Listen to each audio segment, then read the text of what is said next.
경주에 한 번쯤은 와보셨죠? 그런데 보문단지를 끼고 있는 명할성에 오신 분은 많지 않을 겁니다. 세계유산의 산성지구로 등록되어 있는 명할성을 소개하겠습니다.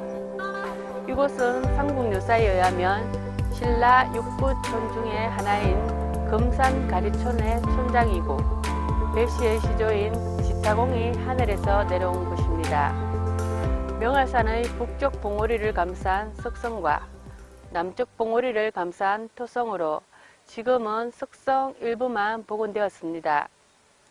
발굴 조사 때 산성의 북쪽 문터에서 귀화조각과 문짝을 고정하는 확세, 띠세, 세못 등이 출토되었는데 성문 위에 문루가 있고 문 한짝으로 열고 닫는 문이 있었을 것으로 추정하고 있습니다. 북문지 동쪽에 반원 모양의 성벽 흔적이 있는데 신라 석성의 특징인 이것을 곡성이라고 합니다. 이러한 곡성의 형태는 충북 보은의 삼년산성과 경북 문경의 고모산성에서도 볼 수 있습니다. 성에는 문터가 7군데, 물이 나가는 수로가 4군데, 건물터가 6군데이지만 성벽이 무너져 지금은 원형을 알 수 없습니다. 그럼 명할성의 역사에 대해 손원조 선생님 이야기를 들어볼까요? 저는 명할산성에 대해 신라 때 기록부터 현재에 이르기까지 간략하게 안내를 하겠습니다. 명할산성에 대한 첫 기록은 실성왕 때 외가 명할산성을 공격했다고 삼국사기에 나와 있습니다. 신라 18대 임금인 실성왕은 즉위 1년 만에 외와 우호 관계를 맺고 내무랑의 아들 미사원을 인질로 보냅니다. 그런데도 외는 4년 뒤에 신라를 침략합니다. 실성왕이 가만히 있을 리가 없죠. 왕은 직접 기병을 거느리고 나가 퇴로를 막고 외병 300여 명을 죽이거나 사로잡습니다.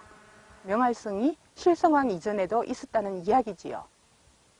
눌지왕 때도 외가 침범해 명할성을 포위 공격하는가 하면 눌지왕 다음 왕인 자비왕은 산성을 고치고 475년엔 아예 궁궐을 옮겨서 거주했다는 기록도 있습니다. 당시 고구려의 장수왕이 백제 계로왕을 살해하는가 하면 위세에 눌린 백제는 도읍을 웅진으로 옮겼고 고구려가 신라까지 압박하는 정세였어요. 그래서 자비왕은 명할성으로 궁궐을 옮기지 않았나 합니다. 13년 뒤 소지왕은 왕궁을 다시 월성으로 옮겨 백제와 고구려 침범을 대비했는데 한마디로 명할산성은 신라 수도 금성을 방어하는 중요한 전략적 요새였던 것입니다. 명할성은 이렇게 중요한 역할을 했지만 신라 멸망 이후 방치됐고 1970년대 명할성 아래 보문관광단지가 조성될 때까지 주목받지 못했는데 1987년 태풍 셀마로 성벽이 무너지자 긴급 발굴 조사가 있었어요. 한 해 뒤에 명할산석 축성비가 발견됐는데 비문에 축성관리와 출신지, 촌주, 실무자 이름 등 다양한 정보가 담겨 있었어요. 이후 2000년 세계문화유산 산성지구로 지정됐고 2011년에는 일정 기간 궁궐로 역할했음을 인정받아 명칭도 명할산성에서 명할성으로 변경됩니다. 명할성은 외의 침략에 맞서 서라부를 지키는 곳이었습니다. 외의 후손인 일본이 독도를 자기 땅이라고 우기는 오늘날에도 명할성의 흰둥산과 장군봉의 기세는 동해를 지키는 용의 분신 그 자체로 볼 수 있는 곳입니다.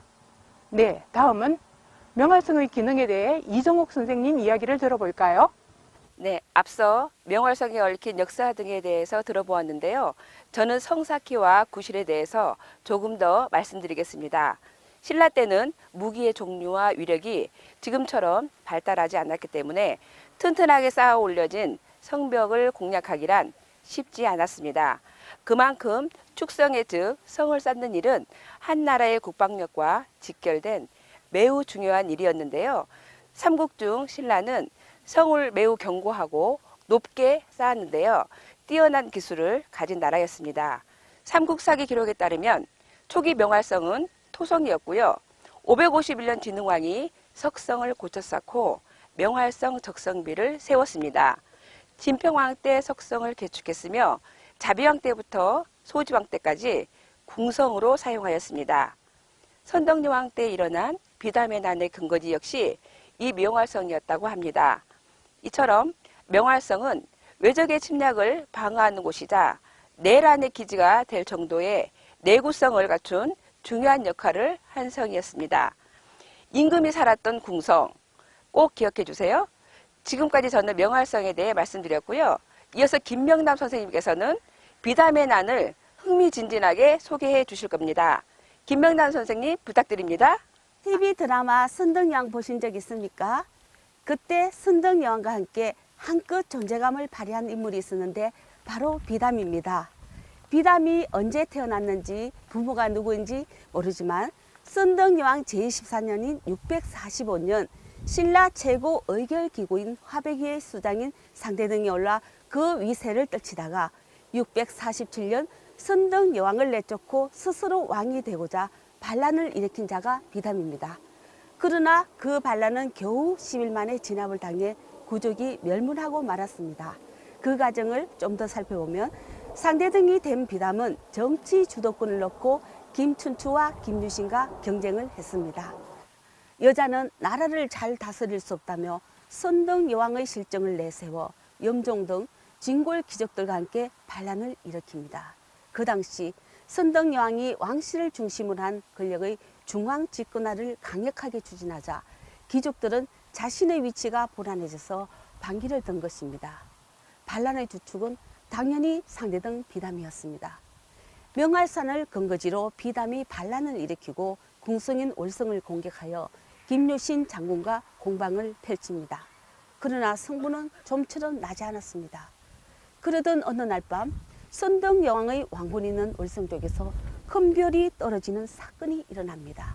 많은 사람들은 선덕여왕이 하늘의 뜻을 어겼다, 하늘이 선덕여왕을 버렸다고 수군거릴 때에 이에 깜짝 놀란 선덕여왕과 여왕 왕군의 진영에서 아주 깨가 많은 김유신 장군이 성부산에 올라가서 불을 붙여 헛사별을 만들어 하늘로 띄우고 이렇게 소문을 퍼뜨렸습니다. 어젯밤에 떨어진 별은 선덕여왕 별이고 오늘 다시 떠오른 별은 진덕여왕 별이다며 군사들의 사기를 북돋았고 마침내 비담의 난을 제압한 것입니다. 이것은 신라 역사에서 매우 중요한 전환점이 됩니다. 그때까지 귀족 중심이던 신라 정치 체제를 왕실이 권력을 잡는 중앙집권 정치 체제로 바뀌어버렸다는 사실입니다. 다시 말씀드리면 비담을 낳는 진압한 김춘추는 무열왕으로 등극했고 진압의 주인공 김유신은 김춘추와 함께 강력한 왕권을 토대로 삼국 통일의 기초를 놨다는 사실입니다. 어떻습니까? 이처럼 명활성은 신라 역사에서 매우 중요한 곳입니다. 여담으로 김유신이 만들어 올린 저 불호사비연이 우리나라 연의 시초가 된 것이 아닐까 생각됩니다. 자, 그럼 왕의 길로 한번 가보실까요? 이청미 선생님. 경주에 있는 왕의 길을 소개하겠습니다. 신라 29대 무열왕 김춘추의 대업을 이어받은 그의 아들 문무왕은 삼국을 통일했습니다. 문무왕은 통일을 이루었지만 동해안으로 자주 침범하는 왜구 때문에 죽어서도 동해의 용이 되어 나라를 지키고자 했습니다. 그래서 그의 아들 신문왕이 아버지의 유언을 따라 낭산 넝지탑이 있는 곳에서 화장을 하고 상고를 치르고자 동해로 갔던 문무왕의 장례 행렬길을 왕의 길이라 하는데 저 아래 보이는 저 길을 지나지 않았을까 추정합니다. 1970년대 보문 관광단지 개발로 보문호와 덕동댐이 만들어지면서 그 일대가 수몰되어 흔적은 알 수 없지만 신라 30대 문무왕의 장례 행렬은 월성에서 출발해 낭산을 거치고 명활성 아래를 지나 덕동댐을 지나고 모차골로 해서 동해의 간포까지 이어지지 않았을까요? 아버지의 유언을 따르고자 험하고도 먼 길을 가야만 했던 신문왕, 이 명활성에 올라 그 길을 상상해 봅니다. 그리고 왕위에 오른 다음 해에 신문왕은 아버지의 수중능이 보이는 이견대에서 동해의 용으로부터 만파식적을 받습니다. 죽어서도 동해의 용이 되어 나라를 지키고자 했던 문무왕은 소리로서 나라를 지킬 수 있는 만파식적을 그의 아들 신문왕에게 주었습니다. 간포 앞바다에 둥둥 떠다니는 섬에서 자란 대나무로 만든 피리인 만파식적을 불면 적이 물러나고 병이 낫고 가뭄에는 비가 내리고 홍수에는 날씨가 맑아지는 등 신비한 능력을 가지고 있습니다. 그야말로 신이 준 신물입니다. 경주 왕의 길은 신문왕이 마차를 타고 아버지의 수중릉을 찾았던 효의 길이며 나라를 구원할 힘인 만파식적을 얻은 충의 길입니다. 아름다운 이야기가 있는 왕의 길과 명활성을 걸으면 더욱더 의미 있지 않을까 생각합니다. 다음은 이순옥 선생님 나와주세요. 저는 명활성 아래에 있는 보문을 소개하겠습니다.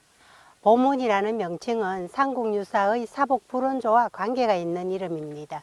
그 내용은 사복이라는 사람은 어머니가 돌아가시자 어머니를 등에 업고 환리산으로 가서 장사를 치릅니다. 그때 큰 지혜를 깨달아 연화장 세계에 이르게 되었다는 전설이 생겼고 후대에 이 일대를 보문이라 이름 짓는 직접적인 요인이 된 것으로 추정됩니다. 또 환리산은 정확히 어딘지는 모르나 어쩌면 이 명활산일지도 모르겠습니다. 보문 호수는 명활성에서 잘 보입니다. 물빛 좋은 보문 호수가 보이시죠? 호수 주변엔 호텔과 리조트, 한국관광공사에서 선정한 걷기 좋은 길인 8km의 산책 호반로와 자전거 길이 잘 정비되어 있습니다. 연인들이 건너면서 변치 않는 사랑을 약속하는 곳으로 유명해진 물너울교가 있습니다. 보문의 사계절 풍광은 모두 멋지고 정감 가는데요. 그중 봄에 만개한 벚꽃 터널은 그야말로 장관입니다. 또 보문단지에는 이곳 랜더마크인 중도타워인 황룡원이 있습니다. 황룡사 구청 목탑과 모습과 크기가 같은데 회랑도 정말 멋집니다. 그런데 황룡원과 마주보며 서 있는 또 다른 황룡사 탑이 있습니다. 바로 엑스포 공원에 세워진 경주타워입니다. 이 건물의 특징은 높이가 무려 84m고 건물 가운데를 황룡사 탑을 응가가듯이 비워놓은 점입니다. 2015년 경주타워를 신부로 양각인 중도타워를 신랑으로 여겨 건물 결혼식을 올려준 적이 있습니다. 우리 민족의 대화합을 기원하는 취지에서 건물끼리 부부의 연을 맺어줬는데 무척 재미있습니다.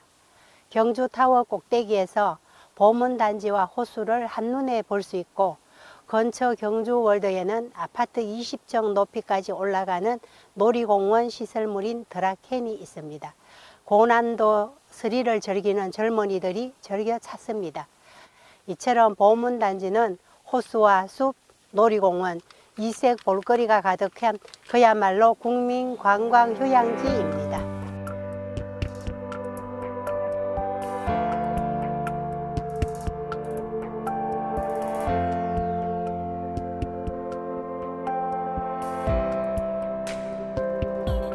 신라 때 잠시나마 궁궐로 사용되었던 명활성에 대해 조금이나마 이해를 하셨습니까?